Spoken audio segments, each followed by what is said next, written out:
And it's the Nazarite, bringing you Hebrew lore from days of yore. In this Torah portion, Tazri'a, this week's Torah portion has a lot to do with what it means to be ceremonially clean and unclean. And we see this in two different ways. The first and smaller part of the Torah portion, it's a very short Torah portion. The first part talks about how a woman who gives birth to a son or a daughter, how from being ritually unclean, she becomes clean, how many days she needs to wait, what sacrifices or offerings she needs to bring to the temple, and how you go from being unclean to clean. Now, the whole thing with being ceremonially unclean and clean, I feel has been blown way out of proportion in this modern age. It's not that I think that we don't need to be clean. It's that I think that being ritually unclean is a natural part of the life cycle, even if you are a very holy and sacred and learned and individual. There still are times in life where you are unclean. It could be when you go to sleep, because sleep has an inkling of death in it, so you become unclean, which is why, according to tradition, we have a washing cup that we wash our hands with in the morning. And other times when you become unclean is if you're a guy, when seed comes out of you, right? When sperm comes out of you, you become ritually unclean. Now, unclean doesn't mean you're dirty. It means that you are currently not, you're kind of like an inadequate state.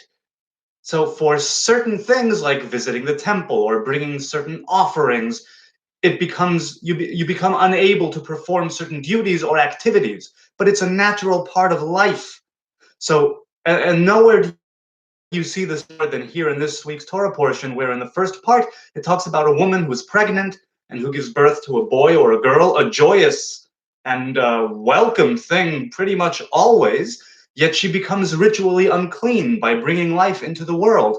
So the circle of life is rooted in uncleanliness, so to speak. And I'm not talking about the Christian original sin, born in sin type of thing. Not at all. I'm talking about a natural state of a human being. They can be ritually unclean, but still holy and sacred. So that's the first part of the weekly Torah portion. The second part has to do, once again, with ritual cleanliness and uncleanliness as it's manifested physically in the body through the appearance of different skin diseases. Now, at the time of the temple, at the time of the Bible, rather, there was still biblical leprosy. If I'm not mistaken, modern day leprosy is, what is it called? Johnson, Hansen, I forget. It has a name. Modern day leprosy, which still exists, is not biblical leprosy. I think there's a difference. I used to know more about it. I don't recall. The point is that in this week's Torah portion, the second half of the Torah portion is dedicated to various skin diseases which can befall anyone, what they are, how do you take care of them, and what happens should they evolve or progress into biblical leprosy. So first of all, an interesting thing about these skin diseases, and there are a few of them, is that the only one who is allowed, according to Hebrew law, to either make the person pure or impure, clean or unclean, is the priest. Even if you have a doctor, even if you have a trained physician, the commandment is that only the priest will be able to make the person who comes to him with these skin diseases clean or unclean. So there are three of them, three different diseases. You can look it up. And basically, there's a kind of quarantined period of time where someone comes to the priest looks with his eyes, and he sees the man's skin, man or woman, and he can say, okay, this is a regular disease, you're fine, or it's not a regular disease, we need to segregate you and quarantine you for a week. After a week, he comes back. It's a whole process. And there's a reason why it's only the priest which is able to make this person clean or unclean. I feel that it's because, and this is not just my feeling, there are many different commentaries on why it is that the priest, rather than a physician, why is it that the priest is commanded with being able to make this person clean or unclean in these specific cases. So what is it about the skin? What is it about these diseases? And what is it about biblical leprosy that only a priest, the high priest or a regular priest, only they are allowed to make these judgment, right, these calls and be the judge of these things? Sometimes, if not all the time, the way that we appear and different diseases that we get, let's say, are the physical manifestation of a spiritual inadequacy. It's a kind of the spiritual realm, the spiritual world is but the final stop in a whole link, a whole chain of different emanations and revelations, right? A link in a chain. And once it comes down to the physical world, different things apply to it, like ritual cleanliness and uncleanliness, but it has a spiritual root which supersedes it, if that's the word. So if something is wrong with you physically, you should by all means take care of the physical problem, but know that it's just a symptom of a deeper issue. Anyone who's ever studied psychology or been to therapy of any kind will probably attest to the fact that things that happen in that room or things that go on in a person's mind, by the time that it comes down to the physical world and is, verbalized or acted out, it goes through a whole process which is mental, which is emotional, which is, let's say, more spiritual in nature. And the idea is that the skin is our most external part. It's the part that is visible, that is shown. We have many different organs and processes going on all at once, but it's the skin that's the outermost layer. And when something happens to the outermost layer of the individual, there's a good chance that the root cause is not simply skin deep, but is actually more than that. And the words skin deep or deeper than skin also appear in this Torah portion, because if the priest takes a look at this skin abnormality and he sees that certain hairs have turned to a different color, or if the actual disease is lower, let's say, it appears to be deeper than the skin, then the priest may act this way or that way to quarantine him for a week and then come back, or or defile him, right? Call him defiled, unclean, impure, right then and there.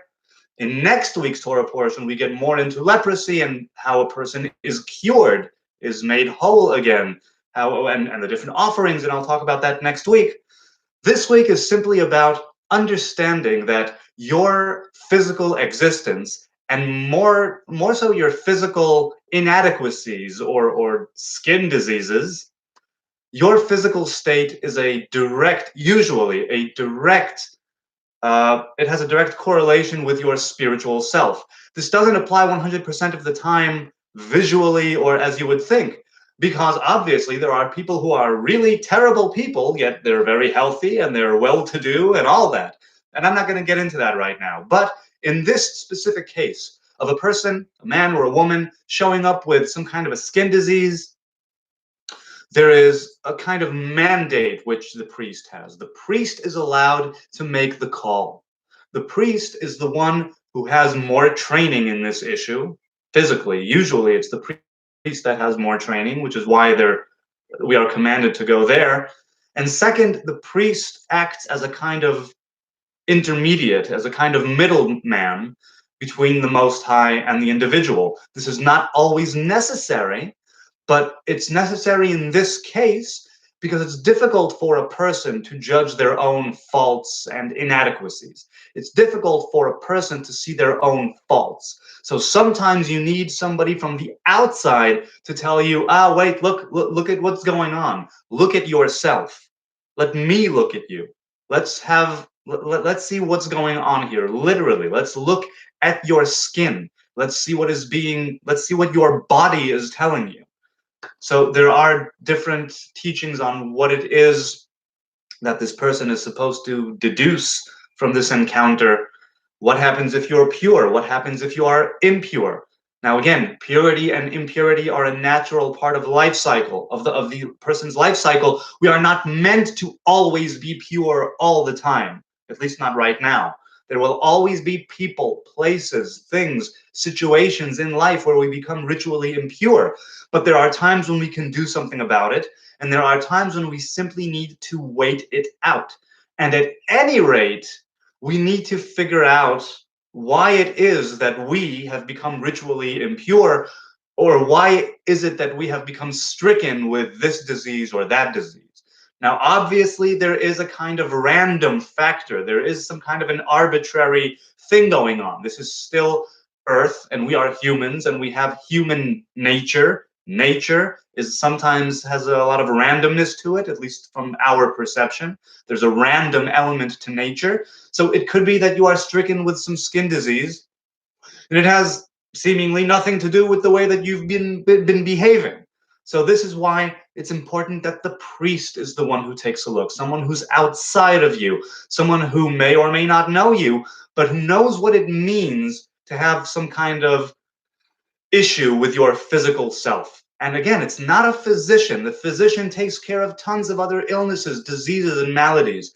But these specific skin abnormalities, which may evolve into biblical leprosy, these are on the priest to make the call, to get it right, and to instruct the individual as to how this person will be clean, made pure once again. So again, the next week is when the different laws and customs regarding ritual purity and cleanliness are concerned, and how the person who is afflicted with leprosy gets that done. This week's Torah portion deals more with the before. It deals more with how it is that we become ritually impure. So it can be something like the woman getting pregnant and giving birth, giving life, which also makes her ritually impure for a time. Or it could be a man or a woman with some sort of skin abnormality, which may or may not be, which may or may not make them impure. It's all about the priest, somebody who's a middleman, because you know what? As much as I enjoy the fact that we have a direct connection with the Most High, sometimes you do need a middleman. I'm not going to say all the time, and I'm not even going to get into whether that's something that's wanted or not. At this point in the Torah portion and in life, sometimes we do need a middleman, especially things having to do with our own faults, our own diseases, be they of physical, mental, emotional, or spiritual nature. Sometimes we have enough self-awareness to make the call.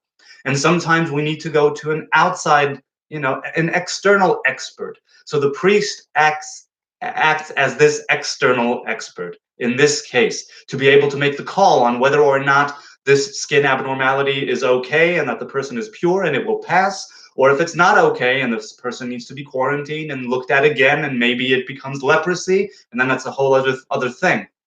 But it has to do with when you see something physical that's different, you need to ask yourself why.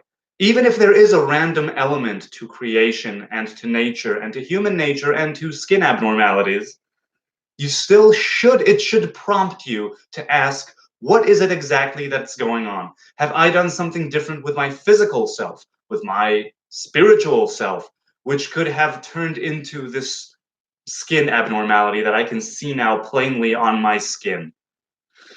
I'm going to stop here. Let's have a wonderful weekend. I hope and pray that we all act in such a way that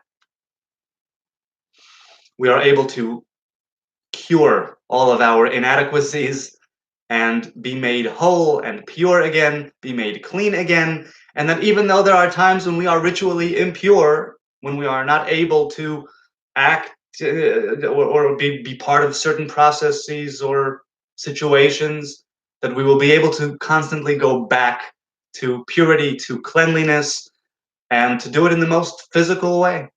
Let's have a wonderful Sabbath. Peace.